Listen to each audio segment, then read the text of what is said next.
नमस्कार. एक तरी ओवी ज्ञानेशांची हे डॉक्टर वीरा करंदीकर आणि डॉक्टर हेवी इनामदार यांचे पुस्तक. आकाशवाणीवर झालेल्या कार्यक्रमाच्या या पुस्तक आवृत्तीचे आपण क्रमशः वाचन करीत आहोत. आजचा भाग. म्हणे केवढे गगन एथ होते, ते कवणे नेले पाकेवते, ती चराचरे महाभूते काय जाहली. ज्ञानेश्वरीतील अध्याय 11, ओवी क्रमांक 188. ज्ञानेश्वरीचा सारा 11वा अध्याय हा ज्ञानदेवांच्या प्रतिभेचं एक अपूर्व दर्शन घडवणारा आहे. विषय आहे विश्वरूप दर्शनाचा. हा विषय नुसताच अद्भुत नाही, तर अनुभवातली भव्यता आणि व्यापकता यांची जणू अखेरची सीमा गाठणारा आहे. या समग्र विश्वाच्या दर्शनात सामावलं गेलं आहे. मग त्याहून अधिक व्यापक अशा कोणत्या विषयाची कल्पना आपण करू शकणार? असा हा विराट अनुभव ज्ञानदेवांनी एका विलक्षण सामर्थ्यानं शब्दांमध्ये बांधला आहे. अर्जुनाला विश्वरूपाचं दर्शन घडलं म्हणजे नेमकं काय घडलं, असा प्रश्न आपण स्वतःला विचारून पाहिला तर आपल्याला काहीही सुचत नाही.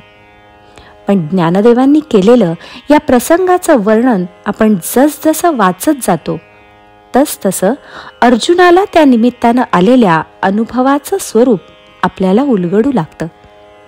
त्या साऱ्या वर्णनाची सुरुवात जिथे होते तिथे आलेली ही ओवी आहे.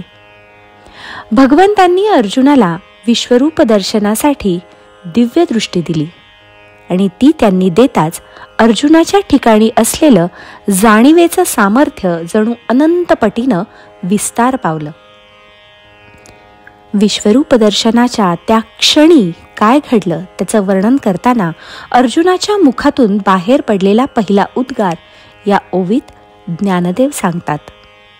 अर्जुन म्हणाला, माझ्या मस्तकावर सर्वत्र पसरलेलं आणि दाही दिशांना ओलांडून जाणारं केवढं विशाल असं आकाश मी नित्य पाहत होतो, पण आता ते कुठे नाहीसं झालं.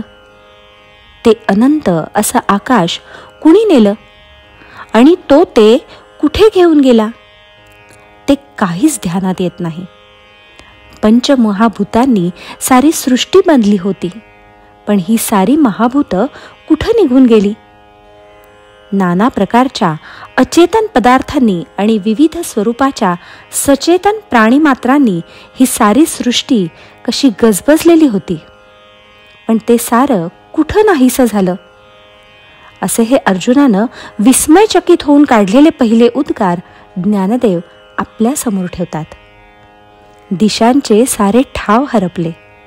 खाली किंवा वर असं काही म्हणण्यास जागा उरली नाही. एखादं स्वप्न नाहीसं व्हावं त्याप्रमाणे भौतिक विश्वातले सारे आकार नाहीसे होऊन गेले, असे यापुढच्या ओवीत त्यांनी म्हटलं आहे.